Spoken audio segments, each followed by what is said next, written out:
Kubadde kwolesana kwegulira ku byamaguzi ku bbeeyi eya wansi mu mwoleso gw'amakolero agali e Namunkekeera ekisangibwa e Kapek gwetabiddwako abatuuze abasuubuzi ne baminisita ab'enjawulo era nga bano baaniriza President Museveni wakati mizira.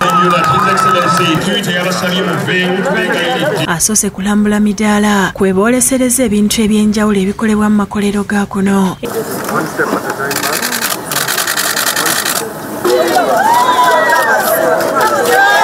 Omukolo gwetabiddwako n'omumyuka wa President Retired Major Jessica Alupo era nga akakasiza nti amakolero gano gaawonye eggwanga okutunda ng'ebyamaguzi ebiva ebunaayira. President Museveni mu kwogera kwe ajulizza mu byawandiikibwa bwe byogerera ku nsigo n'akinoganya nti amakolero g'e Namunkekeera nsigo eyagwa ku ttaka eddungi. Agamba nti okutandika Namunkekeera yali agenze China mu 2015 ne wabaawo munnansi w'eggwanga eryo eyamusaba gy'atandika ekibuga ky'amakolero bw'atyo n'amukwasaganya ne General Salim Saleh. So I want to thank again General Saleh and